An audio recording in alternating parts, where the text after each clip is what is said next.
Numa vila a poucos quilómetros de Peniche, chamada Tuguia da Beleia, já tenho falado dela por aqui, é a terra da minha mãe e é a terra onde passei largas temporadas da minha infância, havia um senhor que ficava o dia inteiro a evitar acidentes, num cruzamento especialmente perigoso entre uma rua da Tuguia e a Estrada Nacional 114. O senhor chamava-se António Sousa Vala e a rua, hoje, tem o seu nome.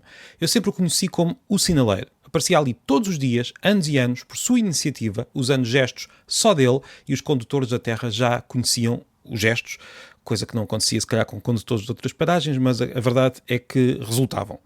E por que razão é que ele estava ali naquele sítio? Porque anos antes, naquele preciso cruzamento, António Sousa Vala viu morrer um homem esmagado por um carro. Um mês depois, conheceu por acaso um rapazinho que tinha ficado sem o pai nesse acidente. Era o filho do homem que morreu. O sinaleiro prometeu, ali não iria morrer mais ninguém. E assim foi até ao fim da sua vida.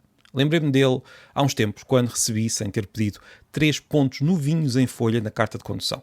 Portei-me bem, pelos vistos, e por isso os pontos chegaram.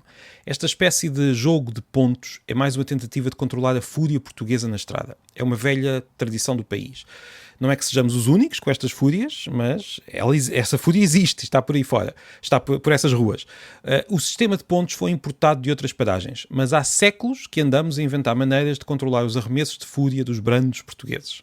E nem todas implicam arregaçar as mangas e ir para a estrada ajudar os automobilistas a sobreviver.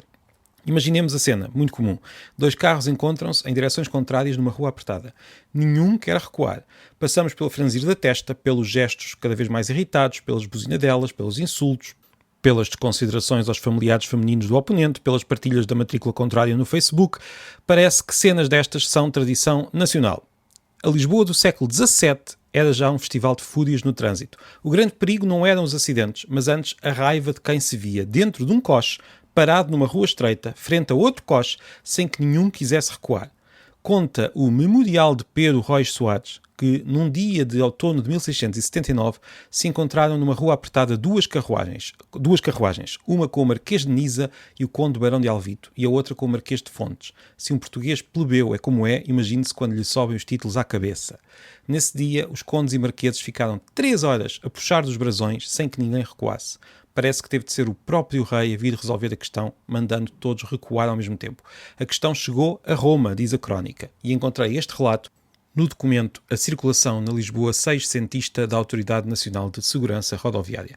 Com o trânsito a complicar, havia cada vez mais confrontos. Poucos anos depois, o rei Dom Pedro II mandou espalhar uns quantos sinais de trânsito pela cidade, a indicar as prioridades para evitar duelos e demais inconvenientes do orgulho nacional. Surgiu também uma espécie de código da estrada com multas simpáticas, degredo por 5 anos no Brasil. Mesmo com a ameaça de viagem forçada para terras de Vera Cruz, dizem as más línguas que poucos ligaram aos sinais. Estamos em Portugal. O certo é que, entre esses primeiros sinais e o nosso tempo, passaram mais de 300 anos, com um terremoto e a invenção do automóvel pelo meio. Mas um deles resistiu. Está ali, mesmo por cima de uma caixa da EDP, na Rua do Salvador, em Alfama. Tentemos ler, mesmo com a ortografia e as abreviaturas seiscentistas temperadas pela falta de espaços. Ano de 1686. Sua Majestade ordena que os coches, seges e liteiras que vierem da portaria do Salvador recuem para a mesma parte. O sinal é curioso. Longe dos símbolos bem desenhados e com bom contraste, temos uma ordem direta, em nome do rei, escrita na pedra. Acho deliciosa aquela última linha encolhida. Imagino o homem de cinzel na mão e língua entre os dentes a murmurar um palavrão tentando resolver o problema da falta de espaço. Não podia começar de novo, que as pedras não são baratas. O certo é que a pessoa que inscreveu aquelas palavras na pedra estaria longe de imaginar que, depois de terremotos e uns quantos séculos, o sinal ali continuaria numa rua apertada da nossa Lisboa do século XXI. Aquele sinal era uma tentativa de resolver faltas de paciência, orgulhos sem pudor, a mania da superioridade de quem se vê na estrada. Se à época contássemos a alguém que séculos depois o mesmo bicho que ficava 3 horas a teimar dentro de coches seria enfiado em máquinas com capacidade de andar mais depressa que um cavalo a galope, veríamos certamente olhos arregalados de horror. E é verdade, os carros conduzidos por portugueses e demais humanos são perigosos. Afinal, morreram na estrada milhares e milhares de pessoas só no nosso país ao longo do século XX.